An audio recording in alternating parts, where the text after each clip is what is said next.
এই হিয়ারিং এ ডাকাটা বা ডাক পাওয়াটা অন্যায় কিছু নয়। কাগজপত্রগত কোনো বিষয় নির্বাচন কমিশন তাদের কাছে দেখবার ক্ষেত্রে যদি কোনো বিশেষ প্রয়োজন পড়ে ডাকতেই পারে। আমরা দেশের নাগরিক, সে আপনি প্রতিষ্ঠিত হন, সেলিব্রিটি হন আর সাধারণ মানুষ হন। ফলে এই ধরনের অভিযোগ তৃণমূল কংগ্রেস করছে এই কারণে ওনাদের তোলাবাজ ভাইপো উনি ভিআইপি কালচারে অভ্যস্ত, 70-80টা গাড়ি নিয়ে ঘুরে বেড়ান, কি করেন কেউ জানেন না। ফলে এই ধরনের অবাস্তব কথা তারা বলছে। আমরা তো প্রথম দিন থেকে বলছি, এর আগে যখন কবি জয় গোস্বামীকে ডাকা হয়েছিল 2002-কে বেঞ্চমার্ক ধরে এসআইআর এর খসড়া করা হয়েছে, অথচ জয় গোস্বামী জাতীয় পুরস্কার সাহিত্য একাডেমি পুরস্কার পেয়েছেন তারও আগে, তাকে এসআইআর এ ডাকা হচ্ছে। আজকে সাংসদ দেবকে ডাকা হচ্ছে, একাধিক অভিনেতাকে ডাকা হচ্ছে, মোহাম্মদ শামি ভারতবর্ষের হয়ে ক্রিকেট খেলে সর্বোচ্চ সম্মান নিয়ে আসছেন, তাকে ডাকা হচ্ছে। কজন রোহিঙ্গাকে ধরা পড়লো এসআইআর? আচ্ছা, এর আগে আমরা দেখেছিলাম বনগাঁর বিজেপির এমএলএ স্বপন মজুমদার, তিনি বাংলাদেশি প্রমাণিত, বাংলাদেশের তার জন্ম সার্টিফিকেট, প্রত্যয়ন সার্টিফিকেট রয়েছে, তাকে এসআইআর ডাকা হয়েছে, হয়নি। হরিণঘাটার এমএলএ অসীম সরকার নিজে মুখে স্বীকার করেছেন তার জন্ম বাংলাদেশে, তিনি আদতে বাংলাদেশের লোক ছিলেন, তাকে এসআইআর ডাকা হয়েছে, হয়নি। অর্থাৎ বাংলা এবং বাঙালির যারা কৃতি, বাংলা এবং বাঙালির যারা সম্মান বৃদ্ধি করেছেন তাদেরকে হেনস্থা করো, কিন্তু বিজেপির সাথে থাকলে তুমি ঠিক। রাজ্যে এসআইআর এর শুনানির প্রক্রিয়া চলছে। এবার সেই শুনানিতে ডাক পেলেন তৃণমূল সাংসদ ও অভিনেতা দেব ছাড়াও ডাকা হয়েছে তার পরিবারের আরো 3 জন সদস্যকে। আজ এসআইআর শুনানিতে ডাকা হয়েছিল ক্রিকেটার মোহাম্মদ শামিকে, কিন্তু খেলার জন্য বাইরে থাকায় তিনি হাজিরা দিতে পারেননি।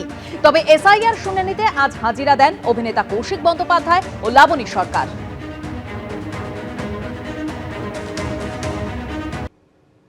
তৃণমূল সাংসদ ও অভিনেতা দেবকে শুনানিতে ডাকা নিয়ে রাজনৈতিক দরজাও চরমে পৌঁছেছে। তবে আজ এসআইআর শুনানিতে ডাকা হয়েছিল ক্রিকেটার মোহাম্মদ শামিকে, কিন্তু খেলার জন্য তিনি বাইরে রয়েছেন, তাই তিনি শুনানিতে আসতে পারেননি। তবে এসআইআর শুনানিতে ডাকা হয়েছিল অভিনেতা কৌশিক বন্দ্যোপাধ্যায় এবং লাবণী সরকার, তারা আজ হাজিরা দেন।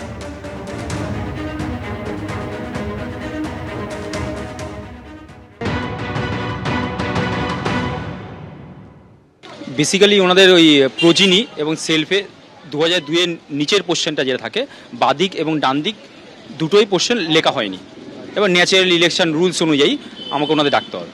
মোহাম্মদ শামির হচ্ছে আজকে মানে হিয়ারিং ছিল, উনি এখন রাজকোটে আমি শুনেছি খবর টেস্টের মানে ব্যস্ত আছে। উনি আরও রিশিডিউল একটা মানে চেয়েছে, মানে পরের হিয়ারিং ডেট চেয়েছে। ফিল আপ 2002-এর পেপারটা নিচে লেখা হয়নি। আমাদের মানে সবাইকে আর 4টে মানুষকে, কারণে মানে আমরা সাধারণ মানুষ হিসেবে আমাদেরকে গভর্নমেন্ট ডেকেছে, আমরা এসেছি। এখানে দ্বিতীয় কোনো মানে প্রশ্নই নেই বা কোনো উত্তরও নেই, আমার কাছে কোনো সমস্যাই ছিল না।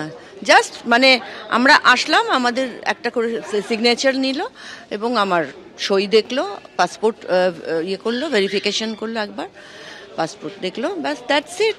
আমরা তো একদমই কাছে থাকি, আর খুঁজে না পাওয়া যাওয়ার কোনো, আমরা সব সময়ই বাইরে চলাফেরা করি। যে কমপ্লেক্সে আমরা থাকি সেখানে নোটিশ এলো, তো নোটিশ আসতে সবাই যেমন ঘাবড়ে যাচ্ছে, মানে আমরা তো যেমন নিউজ পেপারে দেখছি ঠিকছি। আমার তো কোনো ভয়ের কোনো কারণ নেই, কারণ আমি আম জনতা, সিটিজেন অফ ইন্ডিয়া, আমার পাসপোর্ট হোল্ডার, আমার আধার কার্ড আছে, ভোটার কার্ড আছে, প্যান কার্ড আছে। সুতরাং আমি জানি না মানুষ কেন এত ভয় পাচ্ছে, এটা আমি বুঝতে পারছি না। এটা একটা প্রসিডিওর, এই প্রসিডিওরে খুব নর্মাল কোর্সে আমাকে ডাকা হয়েছে, আমি পালিয়েও যাইনি। এ নয় যে আমার কোনো রকম কোনো লুপ হোলস রয়েছে, এটা অনেককেই ডাকা হচ্ছে, আমি সেই অনেকের মধ্যে একজন। মানে আমার যেটা মনে হয় এটা ওই লটারি পাওয়ার মতো আর কি। শর্টলিস্টেড হয়েছে, সে শর্টলিস্টে আমাদের নামটা এসছে, তা যখন এটাকে যে সঙ্গে সঙ্গে আমরা চলে এসেছি।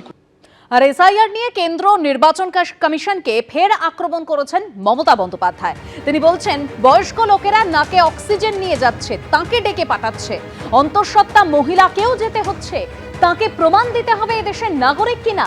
এসআইআর হোক 2 বছর সময় নিয়ে, গায়ের জোরে কেন, প্রশ্ন তুলেছেন মমতা বন্দ্যোপাধ্যায়। কি বলেছেন শোনাবো। বয়স্ক লোকেরা নাকে অক্সিজেন নিয়ে যাচ্ছে, তাকে ডেকে পাঠাচ্ছ। 85 বছর বয়স, 90 বছর বয়স, কেউ প্রেগনেন্ট মহিলা, অন্তঃসত্ত্বা মহিলা, তার বেবি হবে, তাকে ডেকে নিয়ে যাচ্ছ।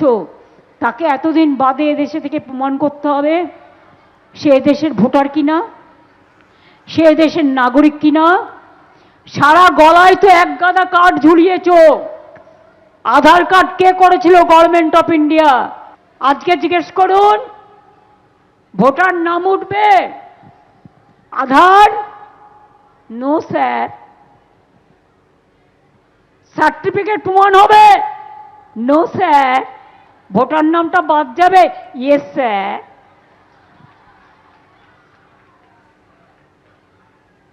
আমরা বলি no papa, no papa. Yes sir, no sir. আমরা নিশ্চয়ই নাম তুলতে চাই। এসআইআর হোক বছর দুয়েক সময় নিয়ে।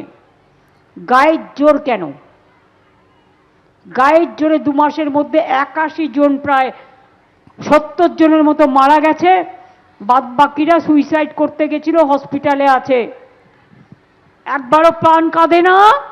আজ যদি আপনার বাড়ির মাকে, 85 বছরের বৃদ্ধাকে টেনে হেঁচড়ে অ্যাম্বুলেন্সে করে নিয়ে যাওয়া হতো, দিল্লির লাড্ডুরা কি উত্তর দিতেন? যারা বড় বড় কথা বলে নাম কাটছেন, তাদের বাবা মায়ের সার্টিফিকেট আছে তো? এবিপি আনন্দ, এগিয়ে থাকে, এগিয়ে রাখে।